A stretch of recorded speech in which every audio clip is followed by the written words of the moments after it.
They kicked me out at 18. My grandfather left me millions and exposed my parents' dirty secret. The day my grandfather's will was read, I kept thinking one thing: he's gone. But somehow he's still protecting me. I sat quietly in the lawyer's office, hands folded in my lap, staring at nothing.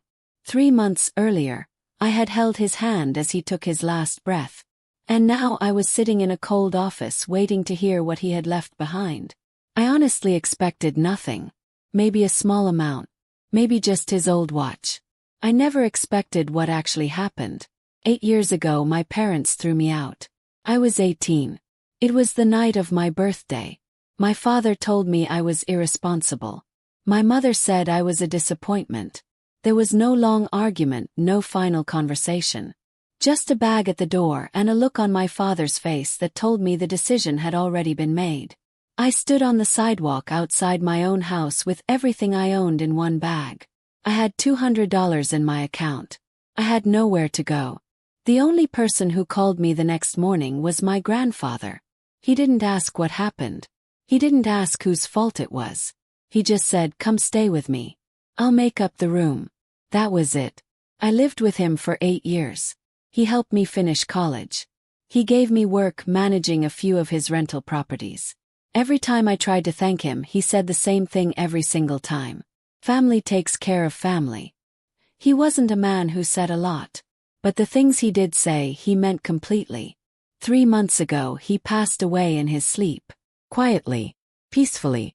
And now I was in a lawyer's office waiting. Then the door opened.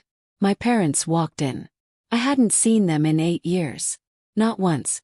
And here they were, walking into the room like nothing had ever happened. My mother smiled at me warmly. She actually stepped forward and hugged me. "Sweetheart, we heard about Grandpa. We're so sorry." My father pulled out a chair right next to me and sat down like we were a normal family. "Whatever he left you," he said calmly, "we'll help you handle everything." Something about those words made my stomach tighten. The attorney cleared his throat and opened the document. "My client has left his entire estate to his granddaughter." He looked directly at me. Total estimated value: $3,800,000. My parents' smiles grew immediately. My mother glanced at me with soft eyes. My father nodded slowly like this was all going exactly as expected. Then the attorney turned the page. "There is one condition." My parents leaned forward. "The estate will belong entirely to his granddaughter, but only if she personally manages it. She must live in the main estate house for a minimum of 2 years. No parent, guardian, or relative who previously abandoned her may have any legal authority or financial access to the estate." The room went quiet. My father's hand stopped moving. My mother's smile faded. The attorney continued. "If anyone attempts to pressure or manipulate her financial decisions, the estate will be transferred automatically to a charitable foundation." My father forced a small laugh. "That's just legal language," he said. "Obviously we'll still guide you through this." But the attorney wasn't finished. He unfolded a small handwritten note. "This is a personal message from your grandfather." He read it quietly. "I know exactly who will walk through that door when money is involved. This condition exists to protect my granddaughter from the same people who abandoned her." The room went completely silent. My parents did not look at me. My father recovered quickly. He leaned forward again, voice steady. "Your grandfather was a great man, but he misunderstood things. We never abandoned you. Families go through difficult times." I looked at him. Years. Not one phone call. Not one message. He continued. "Managing a $3 million estate is serious. You'll need experienced guidance. We're your parents. That's what we're here for." The attorney opened another folder. "There is one final instruction," he said. My parents went still. "If the granddaughter wishes, she may request a full financial investigation into any family member who attempts to gain control of the estate." The attorney slid a document across the table toward me. "Your grandfather believed you deserved to know the truth about something that happened 8 years ago." My fingers felt cold as I looked down at the page. It was a bank statement. Large withdrawals highlighted in red. Hundreds of thousands of dollars. My grandfather's account. His signature at the top. But the withdrawal authorization had been signed by someone else. My father. The attorney spoke carefully.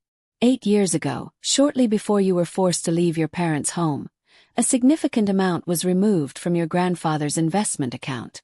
My father's face had no color left. Your grandfather believed the conflict that led to you being removed from the family may have been connected to that situation. My mother stood up immediately. That's ridiculous. But the attorney stayed calm. He suspected that after the money was taken, someone needed a reason to remove you from the house.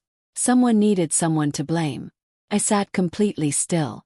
8 years ago, my father had accused me of stealing family money. I kept telling him I had no idea what he was talking about. He never listened. He didn't even try to check. He just told me to leave. Now I understood why. If I had stayed, questions would have been asked. The total amount withdrawn was $600,000. My mother quickly said it was a loan. That Grandpa had agreed to it. The attorney shook his head. There is no written record of any loan agreement. My father's voice went sharp. You're twisting everything. But I noticed one thing. He never said it wasn't true. The attorney looked at me directly.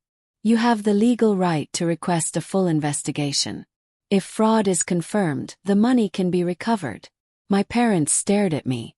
My father, who had once stood over me and pointed at the door, was now sitting across a table waiting for my decision. I thought about everything. The court battles. The headlines.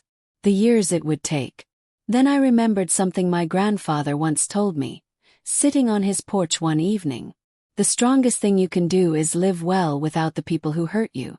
I placed the documents back on the table. I don't want the investigation. My parents exhaled. Relief crossed both their faces. Then I finished. But I don't want any contact with you either. Ever again. The relief disappeared instantly. The estate stays exactly the way Grandpa planned it. Under my control. No exceptions. The attorney nodded. Everything was already legally secured. There was nothing left for them to argue, negotiate, or take. My parents stood up slowly. As they walked out of that office, neither of them looked back.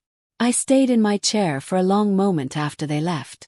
8 years ago, I stood on a sidewalk with one bag and nowhere to go. My grandfather opened his door without asking a single question. He spent 8 years quietly preparing the truth, protecting my future, making sure that when the moment came, I would be the one holding all the power in that room. I didn't cry in the lawyer's office.